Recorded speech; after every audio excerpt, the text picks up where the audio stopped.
নমস্কার, আমি তোমাদের মায়াদি। দেখো কি সুন্দর মাছ, চারা মাছ, পোকা ইলিশের বাচ্চা। তো এগুলো আমি রান্না করব, তোমরা প্রথম থেকে লাস্ট দেখতে থাকো। স্বাদ মতো নুন আর হলুদ দিয়ে দেওয়া হলো। তো একটু এটা মাখবো ভালো করে,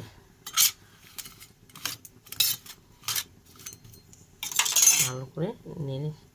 তো মাখা হয়ে গেছে, আমার তেলটা গরম হয়ে গেছে। এক এক করে মাছগুলো ছাড়বো।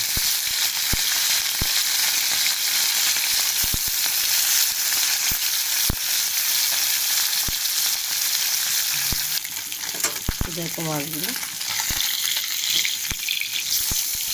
একটু কাটা কাটা ভাব ভেজে নিচ্ছি।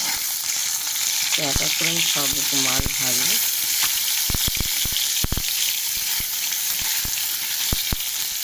ভালো লাগে চিংড়ি মাছ খেতে।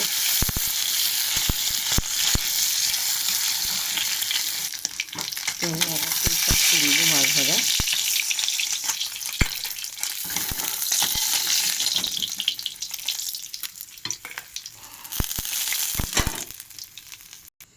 তো অল্প আছে আর ভাজবো।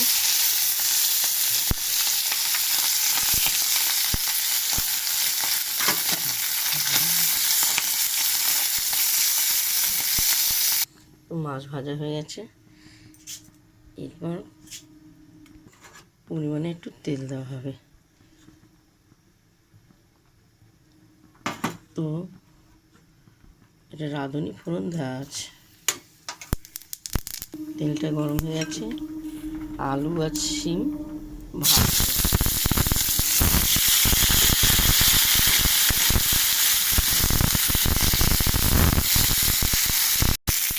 তো যাতে স্বাদ মতো নুন, হলুদ, আদা, জিরে, কাঁচা লঙ্কা, শুকনো কাঁচা লঙ্কা পেস্ট করা হয়েছে, দিয়ে ভালো করে কষাবো।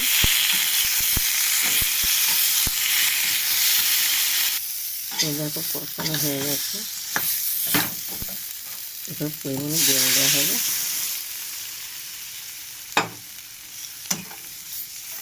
ঝোলটা ফুটবে, একটু টমেটো কেটে দেওয়া হলো।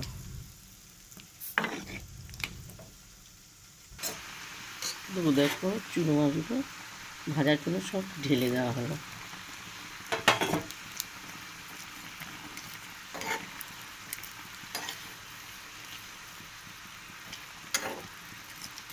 সুন্দর ঝাল ঝাল মাখা মাখা হবে, খেতে ভালো লাগবে। তো আমি একটু ধনেপাতার উপরে ছিটিয়ে দেওয়া হলো। তো আমার মাছ রান্না পুরো রেডি। ছোটো ছোটো চুনো মাছ, এরপর আমি নামাবো। প্রথম থেকে লাস্ট চুনো মাছ বেগুন আলু দিয়ে ঝাল করেছি। তোমাদের যদি ভালো লাগে আমাকে লাইক দিও, শেয়ার করো, কমেন্ট করে জানাবে। দেখো অবশ্যই দিদি ভাইকে কমেন্টটা দিয়ে ভুলে যেও না। অপূর্ব লাগবে খেতে, এইভাবে রান্না করে খাবে, খুবই ভালো লাগবে।